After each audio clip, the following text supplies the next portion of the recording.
আগামী ৪৮ ঘন্টার মধ্যে বাংলাদেশ এক ভয়াবহ বন্যার সাক্ষী হতে যাচ্ছে।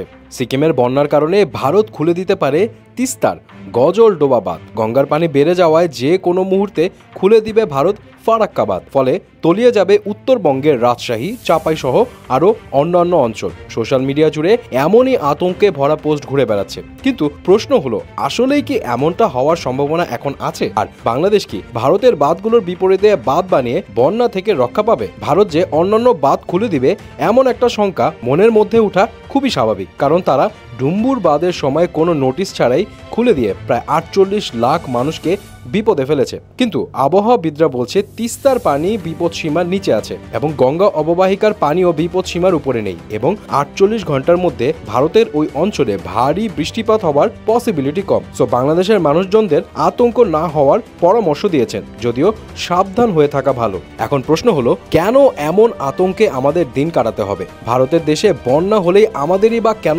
সাফার করতে হবে? এর কি কোনো সমাধান নেই? এর সমাধান হিসেবে সোশ্যাল মিডিয়াতে এখন অনেকেই লিখছে, বাঁধের বিপরীতে বাঁধ বানাতে কত টাকা লাগে? জনগণ টাকা দিবে, দরকার হলে জনগণ বিনা পয়সা বাঁধের কাজ করবে। তবুও এই ট্র্যাজেডি আর দেখতে চাই না। কেউ কেউ এটাও বলছে, ফারাক্কার ৪০ কিলোমিটার দূরে ৭৫০০ ফিট উচ্চতার দ্বিতীয় ফারাক্কা বাঁধ নির্মাণ করতে হবে। মাঝরাতে ঘুমন্ত অবস্থায় বাঁধ খুলে দিয়ে ভারত আনন্দ পাচ্ছে। এরপর তারা বর্ষায় বাঁধ খুলে দিলে পানি এই ৪০ কিলোমিটারের মধ্যেই থাকবে। আর যদি এর বেশি পানি ছাড়ে তাহলে সেই পানি তাদের দেশেই ফেরত যাবে, কারণ তাদের বাঁধের উচ্চতা থাকবে আমাদের থেকে কম, ৭৩৫০ ফিট। কিন্তু প্রশ্ন হলো, বাঁধের সামনে আরেকটা বাঁধ নির্মাণ কি সত্যি কোনো বাস্তবসম্মত সমাধান, নাকি মানুষের সরল মনের ফ্যান্টাসি? কি বলছেন বিশেষজ্ঞরা এবং ইঞ্জিনিয়াররা? অনেকের মতে বাঁধের সামনে আরেকটা বাঁধ কোনো সলিউশন না, কারণ এতে করে বাংলাদেশের জন্যই বিপদ আরো বাড়বে। ব্যাখ্যা দিয়ে অনেক ইঞ্জিনিয়ার্সরা বলছেন, পরিকল্পনা ছাড়া ভারত সব ট্রান্সবাউন্ডারি রিভারের বাঁধের সামনে আরেকটা বাঁধ নির্মাণ শুরু করলে বাংলাদেশ মরুভূমিতে পরিণত হবে।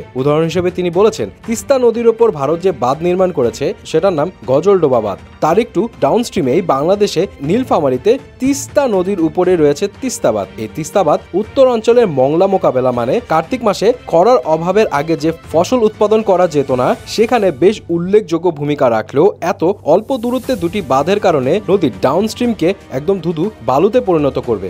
আবার যারা মনে করছে ফারাক্কার উচ্চতার থেকে আরেকটা বাঁধ দিলে বোধহয় ভারত পানি ছাড়লেও বাংলাদেশে বন্যা ঠেকানো যাবে না, তাদের এই কনসেপ্টটা ভুল। কারণ ভারত বাঁধ খুলে দিলে আমাদের বাঁধ বন্ধ করে দিব, বন্যার পানি আবার ভারতে চলে যাবে। এটা শুনতে খুব মজার মনে হলো, ব্যাপারটা এতটা সহজ না। নদীর ধর্ম হচ্ছে আপস্ট্রিম থেকে ডাউনস্ট্রিমে যাওয়া, অর্থাৎ উপর থেকে নিচে নামবে, এটাই প্রকৃতির নিয়ম। তাই আপনি বাংলাদেশের অংশে একটা বাঁধ নির্মাণ করে দিলে নদী উল্টো দিকে নিচ থেকে উপরের দিকে প্রবাহিত হওয়া শুরু করবে এমন সম্ভাবনা খুব কম। এক্ষেত্রে দুটি জিনিস হতে পারে, নদী বাঁধের আশেপাশে আরেকটা বিকল্প রুট তৈরি করে সেদিক দিয়ে প্রবাহিত হতে শুরু করবে, অথবা নদীর পানি বাঁধের একদম উপর অংশে জমা হতে হতে একসময় বাঁধ ভেঙে ফেলবে বা ওভারটপ করবে। দুই সিনারিওতেও কিন্তু পরিণতি একই, বাংলাদেশে আরো ভয়ানক ফ্ল্যাশ ফ্লাড এবং তীব্র নদী ভাঙন।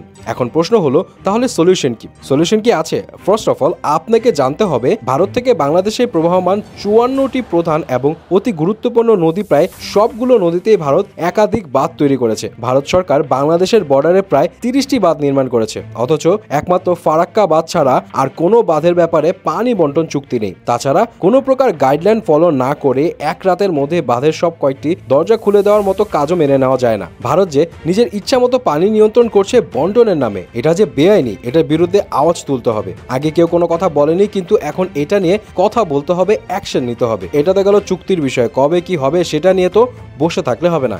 আমরা নিজের দেশের মধ্যে থেকে কি করতে পারি? তাহলে আমরা যেটা করতে পারি সেটা হলো সেচ প্রকল্প বা মেগা স্কেলে রিজার্ভার প্রকল্প হাতে নিতে হবে। কৃত্রিম খাল বা রিজার্ভার খনন করে রাখা যেতে পারে, যা প্রতি বর্ষা মৌসুমে বন্যার সময় নদীর পানির উপচে পড়ার পর জমা করবে।